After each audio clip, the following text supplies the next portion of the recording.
You're listening to the ESO Network, your station for all things geek. Hey there. It's episode 135 of the Soul Forge podcast.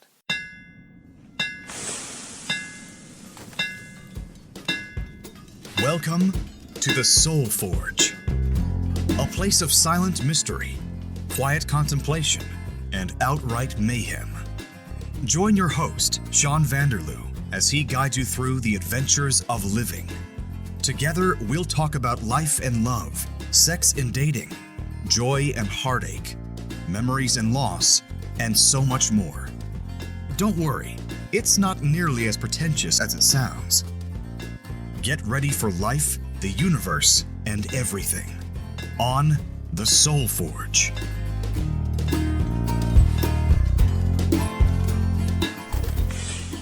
Hello, everybody. It's Sean back at you here with another exciting episode for 2020, episode 3 of the year. Got a bit of a different treat for you guys this time. A while back, I said it was going to be a new year of excitement and adventure on the podcast, and I wasn't kidding.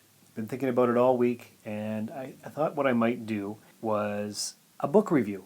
But that's boring, so I'm not going to do that. But I did get some feedback, which I'm going to start with, so we'll start with that. Longtime listener Corey writes, 2020 Vision episode. And now this is feedback from the first episode of the year. Hey Sean, you ended with, don't be sad, because sad backwards is das, and das not good. That line made me laugh out loud and groan. Unfortunately, I did this at the exact moment someone was walking by me as I trudged to work this morning, so that was a little embarrassing. In your pod, I enjoyed the idea of interviewing people for stories and whatnot, and think that would be fun. Anyway, just a note to say I enjoyed your show. Have a great day, Corey. So that was awesome. I love getting feedback. It's rare, but when it happens, I have to acknowledge it. And I wrote him back, and I said, well, the whole reason for the and remember, don't be sad because sad backwards is das, and das not good, was because it's ridiculous and funny, and I'm here to make you guys smile, laugh, think about things, and that was certainly a way to do it. That's what the and remember is all about. Either to spread a message, or make you laugh, or make you think. So this week, instead of a boring old book report, actually, it wouldn't be that boring. It's I was thinking The Subtle Art of Not Giving a Fuck by Mark Manson, which was an awesome book. So maybe I'll do that in the future. I've been a little bit into, well, they call them self-help books, but I don't really like that term. It's not a self-help book. It's just a book that makes you look at the universe a little bit different. So if you haven't read that book by Mark Manson, you should. It's hilarious. I've got his second one here. Let me see. I'm just going to go over here. And it's called Everything is Fucked, a book about hope. Haven't read it yet. Saving it for later. Got lots on the go. I was thinking about writing some self-help books too. And of course, I would have to have a swear in the title, right? Because that's what sells copies. And what's the point of writing a book if you're not going to sell copies? I don't friggin' know. Anyway, this week, I'm going to read some poetry to you guys. Speaking of things that have been written, my friend Stephanie, who I've known for 24 years since the first year of my university, is having a birthday next week, and this weekend coming up, going out of town to see her and celebrate her birthday with her. You've heard her on episodes of the podcast before, specifically 90, 95, 100, 105, and 110. When she was here for a few days, we recorded 5 episodes in a row, and I released them in sequential order on the 5s. But you guys all know that doesn't matter. That's the lesbian that I fell in love with.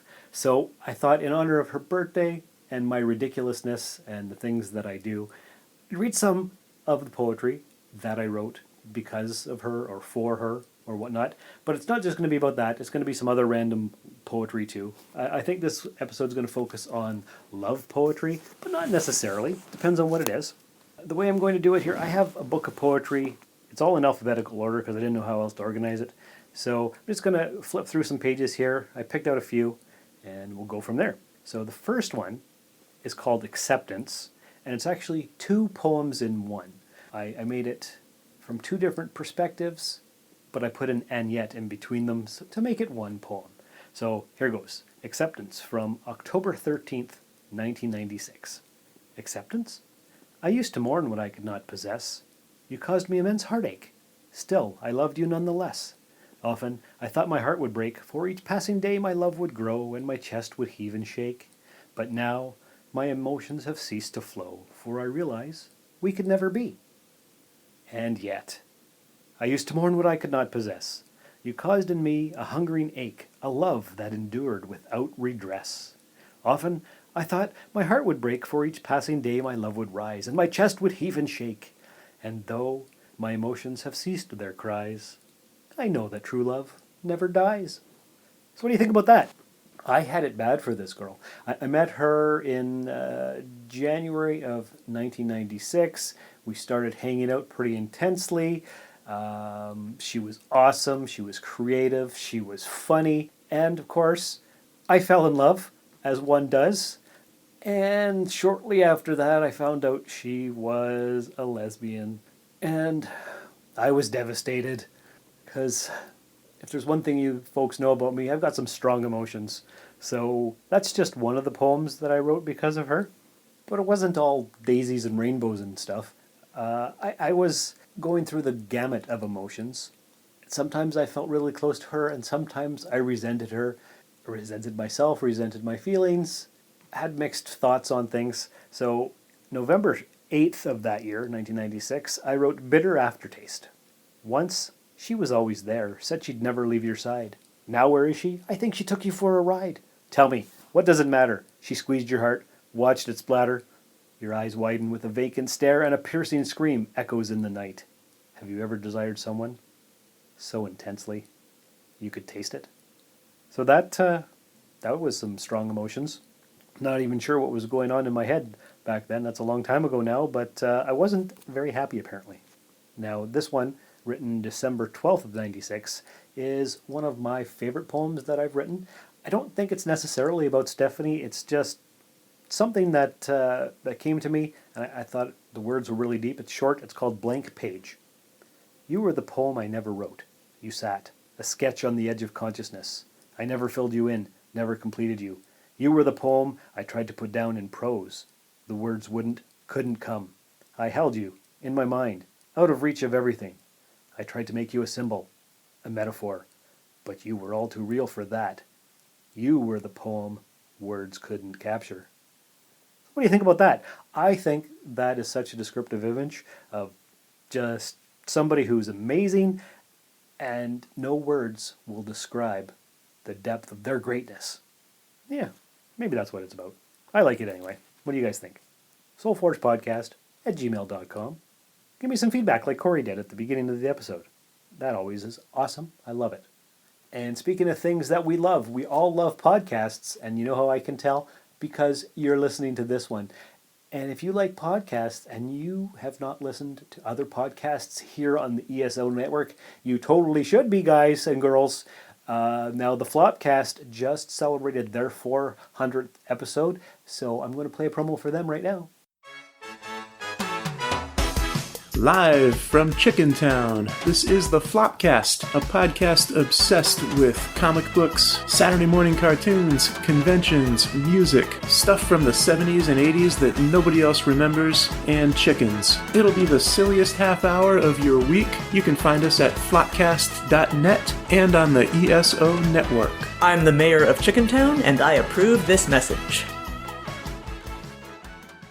And wasn't that amazing? I bet you just want to go ahead and listen to that right now. But before you do that, why don't you listen to some more poems? Here we go. All right, so this one is not about Stephanie. This one is about a girl named Sherry who I had been trying to get with since, September of 1990 in high school. And then we ended up at university together. And we eventually ended up together for a year and a half. And her name was Sherry, so I wrote this sonnet called Cherry, because I'm clever like that, September 20th, 1997. Here goes. Cherry. Oh, little berry, how sweet thy innards must taste, with only a thin shell to hide luscious delight. And if my tongue had access, taste buds would take flight, a mouth-watering feast, leaving no juices to waste. How thy skin sparkles in the early morning dew, nature has left thee ready to be sucked away. With desire in thy bushes my hands are at play, foraging around, their target near, their aim true. Plucked from thy vine, I move thee closer to my lips, when lo, thy odor is a pleasure to the nose, and I must save thee in a pocket of my clothes. Alas, no, my lips part, and down thy nectar drips. So, if you just read it like that, maybe it's just a poem about some fruit that's really awesome. Or maybe it's a poem about cunnilingus. You'll never know, and I'll never tell. Got a joke about that. Remember the the Summer of '69 song by Bryan Adams? Well, I always used to say, yeah, I remember the Summer of '69. It was 1997. Because I'm freaking hilarious. Actually, sometimes I can't even stand my own cheesiness. But guess what? You heard the other episode from a few weeks back. I'm unapologetically me. Anyway, fourth year university. I was returning home or going back to North Bay. I can't remember what I was doing, but I was in Sudbury at the bus terminal, February 18th, 1999, and there was a beautiful girl. I think she might have been East Indian or something. Her first name was Twyla. I remember that, and I couldn't help but staring at her, and she was looking at me and I was looking at her, and I was like, what's a good way to have an interaction with her?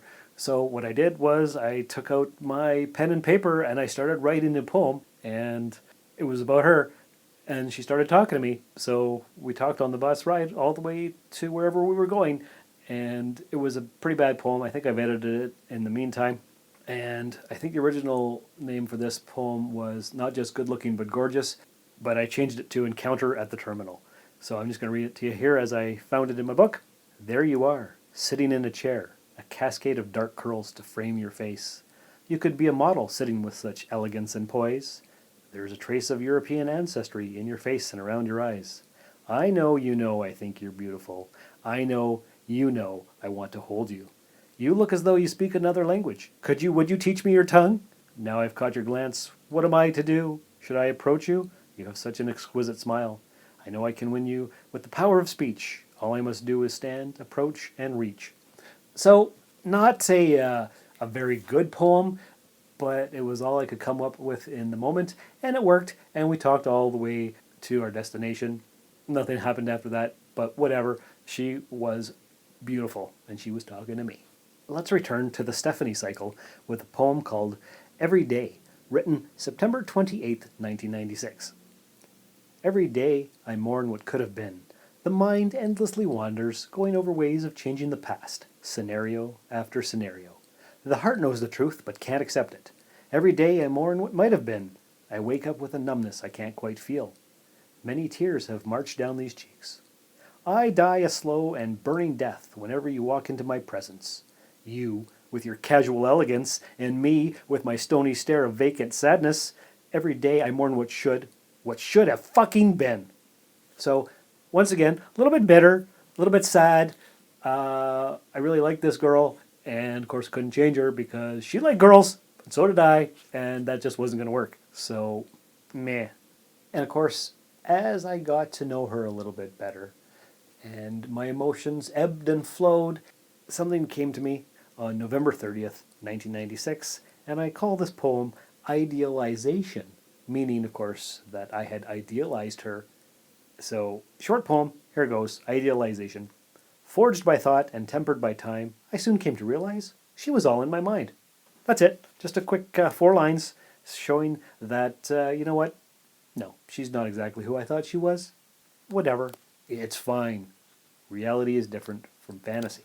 Not surprisingly, of course, earlier that month, I had written another poem, actually November 8th, called Love's Resurgence. Have my emotions truly passed? Did I ever think they would? You never returned my passion, something I never understood. I never imagined I could ever live without your love. Somehow, I managed to survive. It surely defies the imagination that I could ever rise above, that I could even thrive. And though I didn't think it would, my love continues to survive, to rise like a dove. How friggin' cheesy was I? That's pretty awful, actually, but there it is. Stephanie cycle went on for way too long, because when I care about somebody, it's hard for that to go away, no matter what the truth is about the thing. So 1996 was a pretty intense year, but a few years later on, in 2001, I saw her again, and on October 25th, 2001, I wrote a poem entitled Still, after I'd seen her again. Here goes. My goddess, my muse, what have you become? You no longer have the power to inspire, your looks are long past faded. Yet, you still reside upon that pedestal, the one I crafted long ago. Though your beauty is only a lingering memory, I cannot remove you from the height you achieved so gracefully. You still have power I cannot deny. You still belong up on high, my goddess, my muse. You still have a hold on me. So that's how that goes. Kind of over it, kind of not, whatever. Here's another short poem. I think Stephanie and I were going to a poetry reading downtown North Bay, and I wrote something quickly on the way there that just popped into my head. September 16th, 1996. It's called The Lone Essential Truth of Human Existence. I needed it and wished for it, begged and pleaded for it, but when I finally had it, I was scared and let it go. Simple, right? But pretty true. We're all scared of things, and sometimes we run away. But guess what? 2020 is the year of no fear, so I'm not doing that anymore. I'm going after what I want, grabbing life by the horns, and riding that bull until it gores me to death or I subdue it. One way or the other, somebody's going down. Here we go. Another one about being a muse and stuff. This is, the last one was 2001. This one's 1998, March 10th to be exact, and another Stephanie poem, which I call The Muse. The Muse has been dead this past year. Her beauty is gone, and I am alone instead. Inspiration is no longer to be had. My rhyme is incomplete, and my verse a mess. Last night I saw the Muse floating on the clouds. Pain settled on my heart, but was gone as fast. I no longer need the Muse. I have a new recourse. My lonely heart is as an empty cavern. I shall write about that. You know, she inspired me quite a bit over the years, and I'd really like to get back into some poetry writing. I've been thinking about it, got some titles, got some imagery, just haven't actually sat down and done it. Maybe I will soon. Now, obviously, all my poems can't be about Stephanie because that would be obsessive and weird and creepy, so I wrote a couple poems about other people, so here's a couple more. I'm just going to read 3 more poems, so don't hang up yet. Now, you'll remember episode 39 where I talked about Lynn, the girl who is responsible for moving me up to Timmins in the first place. Well, that all ended horribly because of reasons, which you could listen to in that episode. But before that all happened, I had lots of feelings for her. Like I said, I'm a man of passion. It's what I do. So, March 19th, 2002, I wrote a poem called I'm So Happy. Here goes. Twilight tears and a dozen finished beers used to be the way it was. Late night loneliness and daytime drudgery used to be my only companions. Now here you are, and I'm so happy. I want to shout it from the rooftops and write cheesy love poems filled with bad cliches.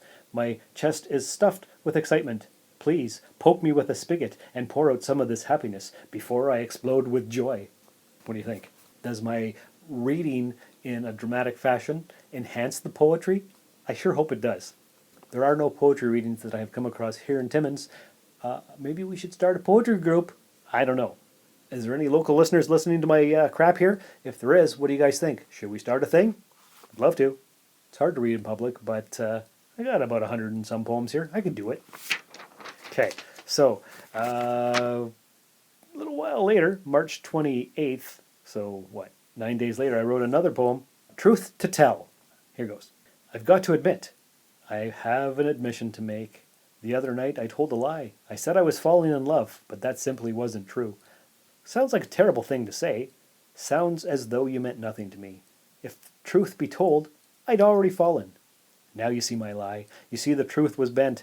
You mean more to me. You're just so much more. I wasn't falling the other night. I'd already tripped face first. I'd already felt pure delight, and I was ready to burst. So now you know the truth. You know the depth of my love. If truth be told, I wasn't falling in love. I'd already fallen. Hard. That's fun, isn't it? Great. And then a short year and a half later, it all fell apart because, well, if you want to know that story, it's episode 39 and the follow-up piece, episode 40. I'm not going to get into it here. So anyway, one last poem, Trish, the mother of my child. I wrote a poem to commemorate our first kiss. Here we go. This was October of 2003, and it's called The Site of Our First Kiss. Nowhere near remarkable, just a random spot we chose, a bare spot of flooring in a building somewhere downtown. Filled with memories and passion, no one knows but us. An unremarkable place, but for the unforgettable kiss. I thought I'd have forgotten, or wouldn't even care. But then I think of your lips and the smell of your hair. I remember like it was yesterday. I still feel the first hesitant embrace, and remember how my heart picked up its pace. Somewhere in a downtown building, two people shared a first kiss, and the memory remains. Later in the day, I returned to the spot, to the site of our first kiss. Nothing extraordinary, not a thing remarkable to dignify that place, just a memory of your sweet, upturned face. Just a sacred memory of the site of our first kiss. There you go. So, am I romantic? Am I ridiculous? Am I a little bit of both? Yes, all of those, however many things I just said. So that, my friends, my dear listeners, is some of the poetry that I've written. Like I said, the last time I read poetry to you folks was in episode 63. That was August of 2018, so about a year and a half ago. So we were due for another fine poetry reading from dear old Sean. I hope you enjoyed that. I hope you got some more insight into who I am as a person, or who I was 20 odd years ago. I don't really know what to say after that. That was a lot of memory coming back to me all at once, all of a sudden there. So I'm just going to finish off by saying I hope you enjoyed it. Thanks for coming by. If you have not left a 5-star review in the iTunes store, please do so. Let everybody know about the podcast. Maybe join the Facebook page if you haven't, because that would mean a lot to me.